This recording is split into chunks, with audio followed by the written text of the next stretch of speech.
This week I'm really working hard on my New Year New to You challenge, hosted by Crystal from Crafty Creech DIYs and co-hosted by DIYs by Dar.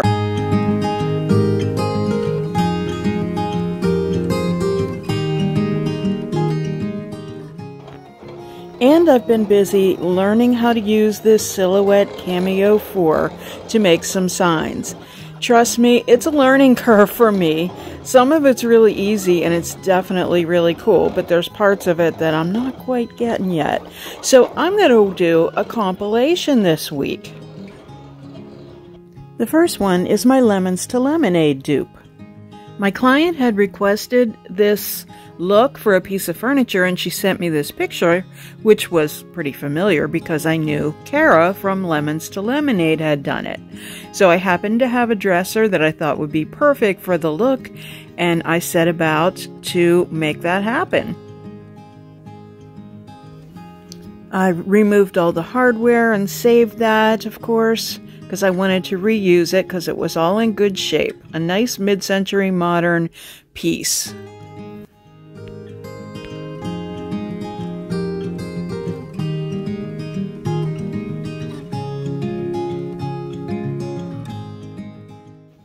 And yes, folks, I do scrape sometimes, and that's the very same scraper that I'm having success with. So somebody told me I was using the wrong scraper in the last video, where the truth is I really just don't like scraping. Although I will say the blade was more fresh in this one, so I probably do need a new blade. But anyway, just to say, I have had some success with scraping and I don't totally hate it. I like it when it's going good, which it was in this case. So I sanded down the rest of the piece and I got started on the top with a wash. But I taped it off first because I wanted to give the look as the in the inspiration piece from Lemons to Lemonade. So I just taped that off, and what I started out by doing was a wash with Voodoo Gel Stain in Au Naturel. Spoiler alert, it doesn't end up this way. After I did it, because I used, I think it was Sandcastle in the silk line for the rest of the piece, I didn't feel like there was enough contrast. So I ended up changing it to American Honey oil-based gel stain from Dixie Belle. A little bit of a change up, but that's how it ended up. So this process, though, I really did like. It just wasn't enough contrast. So I misted the piece, applied the Voodoo Gel Stain, and then wiped it back. And then you apply more if you want to see more of the stain. But that's the process.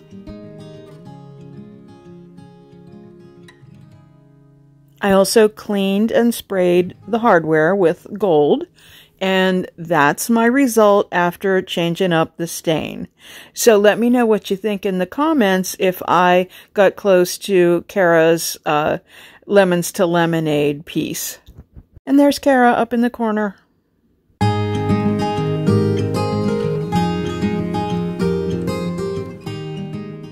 My next project was inspired by a video from Creep Designs by Twitch.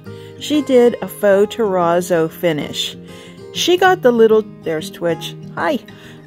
She got these little paint chips, I believe in Kmart. Now she's from Australia and we don't even have Kmart here anymore, which makes me sad. But I painted this little table with silk paint, but then the chips that I used, I had just used, actually I had some DIY paint, and I painted it on a piece of aluminum foil and let it dry, and then I crumbled it and I got all these chips from it. So I'm sprinkling this in the wet paint. So these dry paint chips I'm sprinkling in the wet paint. Now, Twitch did hers totally different, but I did take some inspiration from her. I wouldn't have gotten the idea to cover it up, then let it dry, and then sand it down to reveal the chips. So thanks for that idea. I appreciate that. Mine turned out pretty decent, as you'll see. So I kind of dumped them all in one spot, and I didn't have that many. So I did this a long time ago where I had painted some things and got the chips from it. I was going to do a multicolored look, but who knows where they ever got to. I may have thrown them away. But here I am covering that with the silk paint. And the silk paint has a built-in sealer, so we're sealing it at the same time. But I am going to bring it back when it's dry with the sander to reveal those paint chips.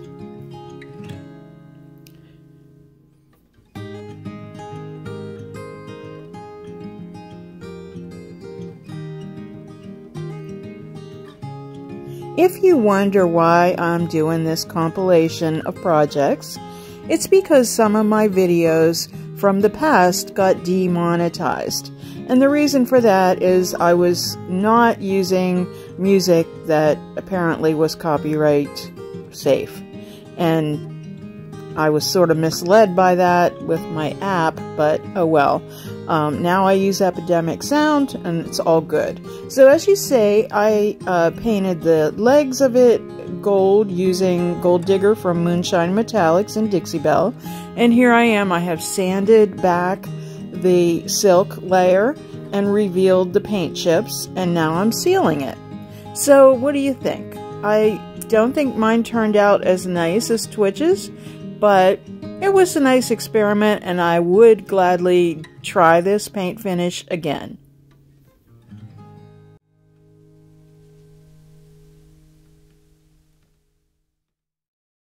Next up is a project that was a result of a Spring Fling challenge that Sab's Rehabs hosted, and I am using silk paint here, and I'm blending it. I'm using Morning Sunrise and Conch and let me think, Desert Rose. So I am not using any water, and silk is a paint that has a built-in sealer. I'm using the same brush, a rather large brush, so if you work quickly, you can blend paint that has a sealer in it, and you don't have to use water.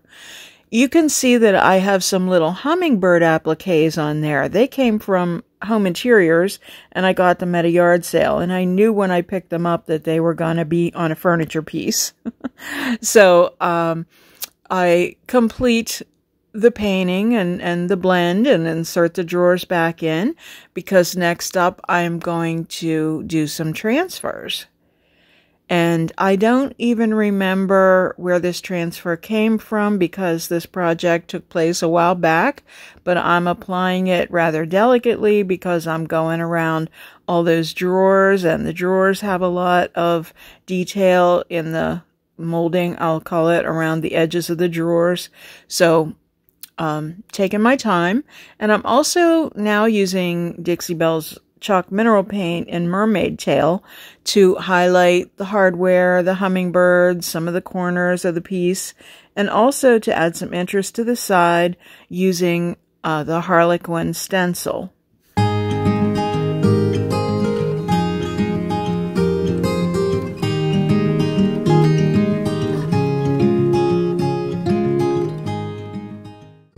I know it looks weird, but I'm using my hand to support my elbow as I work on the stencil. I complete that and do some more of the transfers. I also add some additional transfers like butterflies and insects on it. I had to remember that the piece was for a small child, so I kept checking with her mother to make sure she wasn't afraid of certain insects, and I was told that she loved them, so I ended up putting a couple insects on, and it all ended up being very well received by both the mom and the daughter. And now I'm using some chameleon wax on there, and watch how it pops on that mermaid tail color. Wow, that's pretty impressive. So it comes in cactus, which I believe I'm using there, and also lilac. And it's like a peach color. I can't think of what the name, apricot.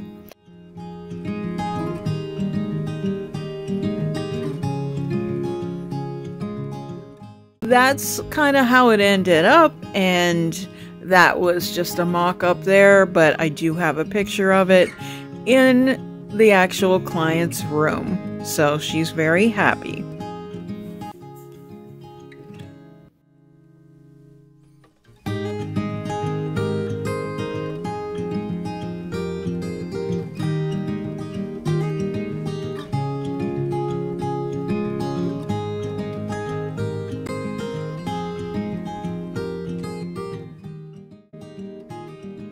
Next up is an old favorite. It was a collaboration and a challenge that was hosted by Jay from Flipping Drawers. And it was a cozy challenge, a winter cozy challenge. So I tried to think outside the box on this one and started with an old dresser and removed the top.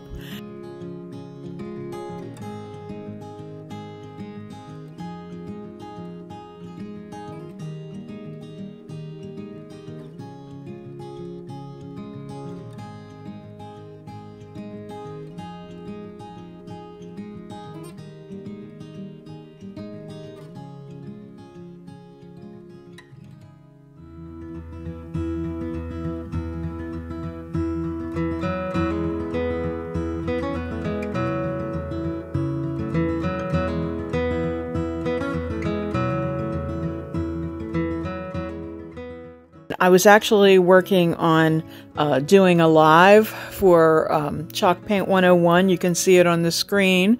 So I did one side so I could demonstrate the glazing, which I used a sapphire blue glaze on it. And on this side, I'm doing a raised stencil that I had already had dried on the other side. So my thought process with this whole thing, I'm using this, the stencil name is actually called Cozy Sweater. And I wanted the whole piece to kind of look like it was a sweater and it was a cozy chair. So you were kind of wrapped up in a sweater. I used some faux Sherpa to add some softness to the piece, and also leather handles that I got from Amazon. So it was kind of a cool adventure to do this one, and I'll admit it sat in the shop for a little while because it's very specific, but I always had people that were interested in it until the day that someone had to have it for their own.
I covered a pillow in the Sherpa so that someone could pull out the drawer and use it as a footrest. And then I took a nap.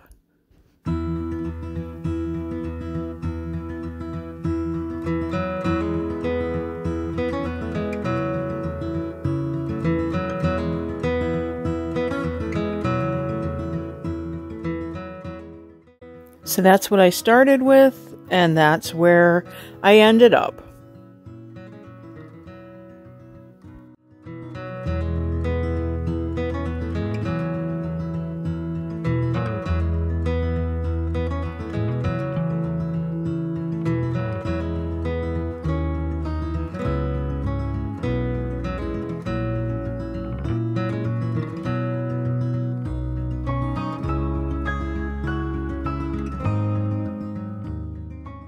This next one was a spring floral challenge, and I had seen Malia Klein do something similar with some hardware on a piece. She's a brand ambassador for Dixie Belle. She has Mustard Tree Market, and so I kind of did what my interpretation was with the hardware, and I got a lot of weird comments. Not weird comments, but a lot of people didn't like the bold hardware.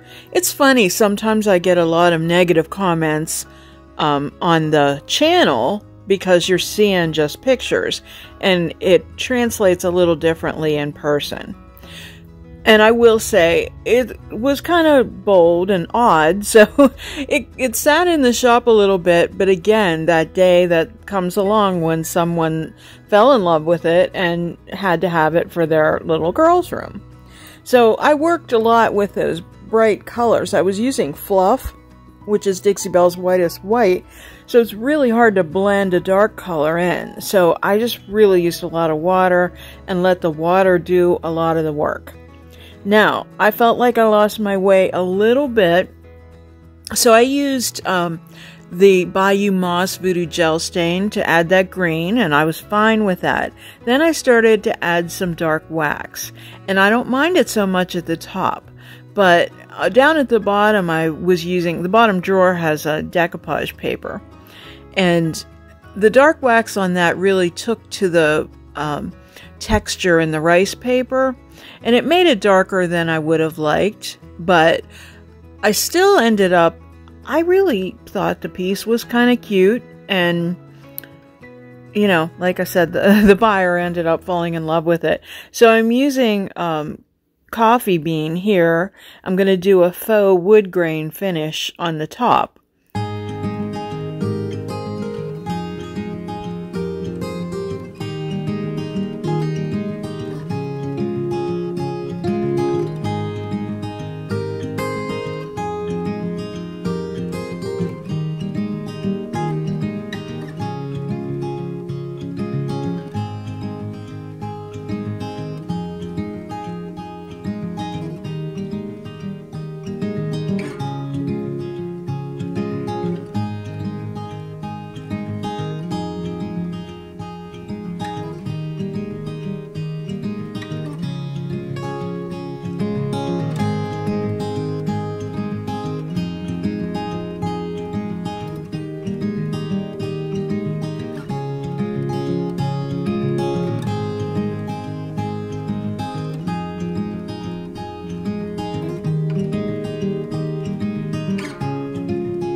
I felt like the sides needed something, and the inspiration for the Harlequin stencil on this one was it reminded me of a courtyard of where you see cement squares, and some of them are alternated with grass. So that was kind of my thought process on that. I gave the insides a refresh, and there's a little close-up of what the handles looked like and some of the detail on the piece. So let me know what you think in the comments. It kind of has that mossy look to it, but yet it's the bright. So just, you know, I can take it. I always ask for it, so I can't get mad when you comment that you don't like it.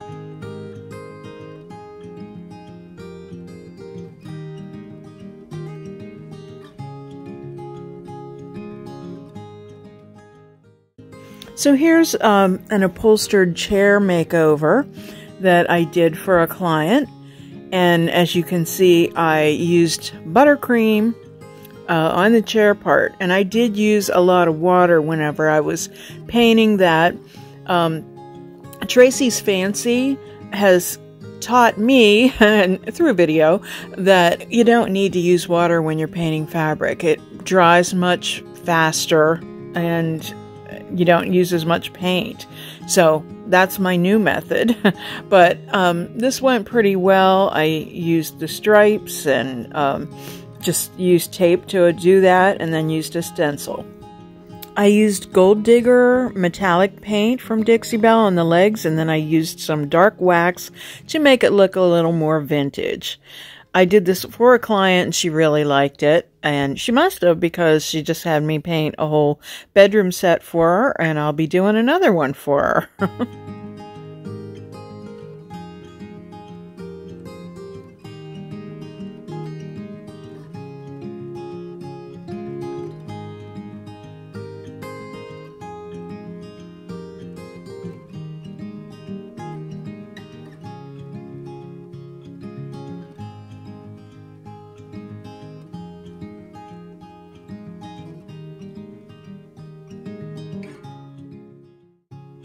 This next one was probably one of my first collaborations that I did with a bunch of Dixie Belle retailers. We all picked the same colors to use.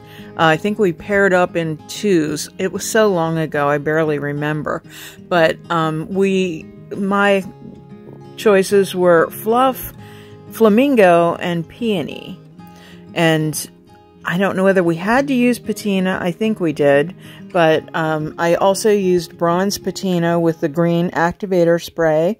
And I also used a product that we don't have anymore. I truly can't even remember the name of it. But it was kind of like a gilding wax. So you could use gilding wax instead. So I sprayed the activator spray on. And I really loved the color that it turned. So, isn't that gorgeous against that peony color?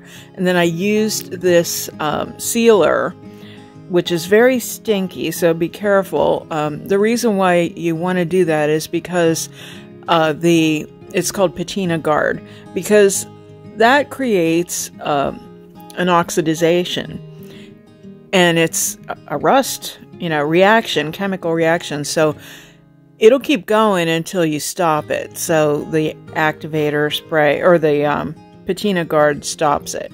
Now I'm using some dark wax and highlighting some of those areas. I really love this piece. You'll see the fabric that goes on the seat, which was kind of just perfect for this. So I had a lot of fun with this one. And let me know what you think about it. It sat for a while too, but then someone came in and had to have it. That's why I'm glad sometimes, having the shop is very helpful, because otherwise if I had an Etsy shop or something like that and I had to wait for it to sell, then I would have to find the storage for it. So I'm always happy when it's sitting in my shop, and I just rearrange things all the time to keep things looking fresh. But where I am now, I'm thankful. I've been selling pieces pretty quickly. So I have fewer things in inventory, but they're going pretty quickly. So I was pleased with this one. Coming up this week is the first in my series of exclusive content for members only. Thank you so much for watching today. If you like this content, how about giving it a thumbs up, share it with your friends, and hit the subscribe button. Find us on social media as Statement Designs and on the web at statementdesigns.org. Stay well.